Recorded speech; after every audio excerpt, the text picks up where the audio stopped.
বাঙালি special রান্নাঘরে সব বন্ধুদের স্বাগত। আজকে আমি রান্না করে দেখাবো পুঁটি মাছের ঝাল। কাঁচা টমেটো দিয়ে পুঁটি মাছের ঝাল। পুঁটি মাছের ঝাল করার জন্য আমি এখানে পুঁটি মাছ নিয়ে নিয়েছি, ভাজা পুঁটি মাছ। আর এখানে আছে আপনার 1 চামচ সর্ষে, 2 সর্ষে আর জিরে, সর্ষে আর জিরে। 1 চামচ সর্ষে নিয়েছি, 1 চামচ জিরে নিয়েছি এখানে আদা, শুকনো লঙ্কা, কাঁচা লঙ্কা, সরু সরু কেটে আলু আর কাঁচা টমেটো। এই আমার লেগেছে। রেসিপিটি শুরু করার আগে বলবো লাইক করুন, শেয়ার করুন, নতুন নতুন রেসিপি দেখতে চ্যানেলটাকে সাবস্ক্রাইব করে নেবেন বন্ধুরা। ঠিক যেভাবে খাই ঠিক আপনাদের সেইভাবে দেখাচ্ছি। চলুন রেসিপিটি শুরু করা যাক। রেসিপিটা অবশ্যই দেখবেন আর কেমন হয়েছে বলবেন। প্রথমেই আমি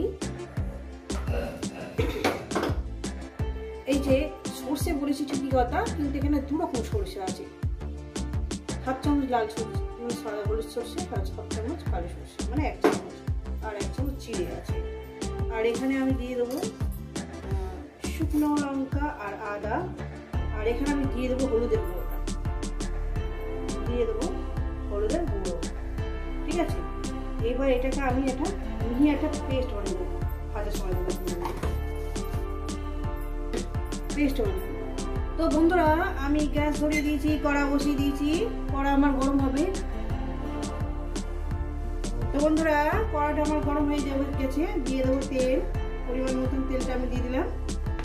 তেলটা আমার গরম হবে। রেসিপিটা আপনাদের কেমন লাগছে অবশ্যই কিন্তু বলবেন। তো বন্ধুরা দিয়ে দেবো এখানে কালো জিরে, কয়েক সেকেন্ড ভেজে নেব। দিয়ে দেবো একটা শুকনো লঙ্কা, একটা ছোট্ট দেখে একটা শুকনো লঙ্কা আমি কেটে দিলাম, ভেঙে দিলাম একটু ফ্লেভারের জন্য। যেহেতু আমি বেটে দিয়েছি, কয়েক সেকেন্ড ভেজে নেব। ভেজে নিয়েছি। এরপর দিয়ে দেবো একটাই আলু দিয়েছি।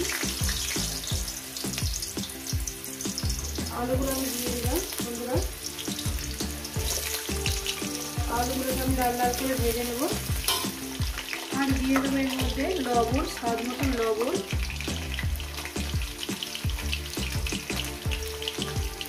লবণটা আমি দিয়ে দিলাম। দিয়ে এর মধ্যে সামান্য পরিমাণে একটু হলুদ দেবো, যাতে আলুটা দেখতে সুন্দর লাগে। দিয়ে দিলাম। দিয়ে এটাকে আমি মিনিমাম 4-5 মিনিট ধরে আলুটাকে আমি ভাজবো মিডিয়াম গ্যাসে।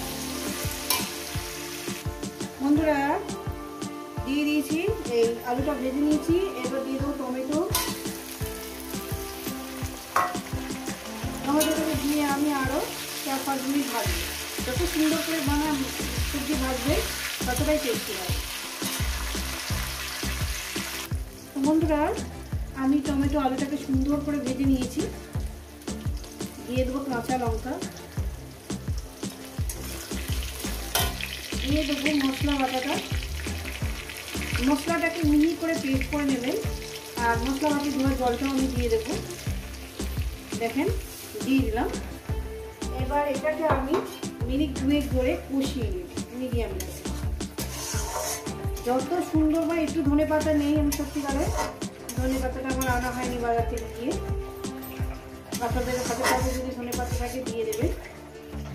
এটাকে আমি 2 মিনিট কষিয়ে নেব। যত সুন্দর করে রান্নাটা করবেন ততটাই টেস্টি হবে। বন্ধুরা দেখতেই পাচ্ছেন আমি কত সুন্দর মলে দিয়ে মিডিয়াম গ্যাসে আমি মশলাটাকে কষিয়ে নিয়েছি। বেশি জোরে দেবেন না, সর্ষে আছে, যেহেতু পুড়ে গেলে সম্পূর্ণ তরকারিটাই তেতো হয়ে যাবে। ঠিক এইভাবে রান্না করবেন। আরও 30 সেকেন্ড একটু করে নেবো, তারপর এটাকে জল দিয়ে দেবো। ওই গেছে আমার কষানো। দেখেন বন্ধুরা তেল আমার ছেড়ে গেছে। এরপর দিয়ে দেবো একদম ফুটন্ত জল। দেখতে পাচ্ছেন বন্ধুরা একদম ফুটন্ত জল আমি ঢেলে দিলাম। এবার সঙ্গে সঙ্গে ফুটে উঠবে। এরপর দিয়ে দেবো, আমি যেহেতু ফুটন্ত জল দিয়েছি বলে ওই জন্য মাছটা আমি সঙ্গে সঙ্গে দিয়ে দিলাম। দিয়ে আরও 5 মিনিট আমি রান্না করবো একদম লোতে দিয়ে। একদম লোতে করে দিলাম। এটা 5 মিনিট রান্না করবো, তারপর এটাকে নামিয়ে দেবো। আপনাদের হাতের কাছে ধনে পাতা থাকলে দিয়ে দেবেন, আমার কাছে নেই, আমি দিতে পারলাম না।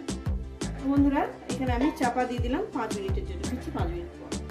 তো বন্ধুরা ফিরছি প্রায় 5 মিনিট পর।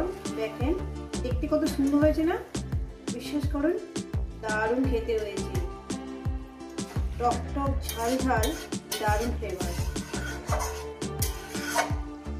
দারুণ খেতে হয়েছে। আমার আলু সম্পূর্ণ সিদ্ধ হয়ে গেছে, টমেটো আমার সিদ্ধ হয়ে গেছে।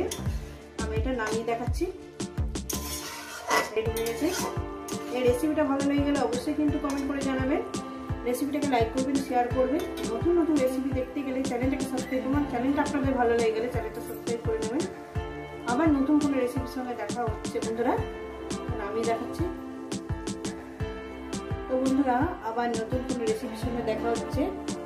সবাইকে বলবো সুস্থ থাকবেন, ভালো থাকবেন, আর আবার নিত্য নতুন ভিডিও দেখবেন। কিন্তু এইভাবে কাঁচা টমেটো, পুঁটি মাছ হোক, মৌরালা মাছ হোক, কিন্তু রেসিপি বানিয়ে খেয়ে দেখবেন। আশা করি আপনাদের খুবই ভালো লাগবে।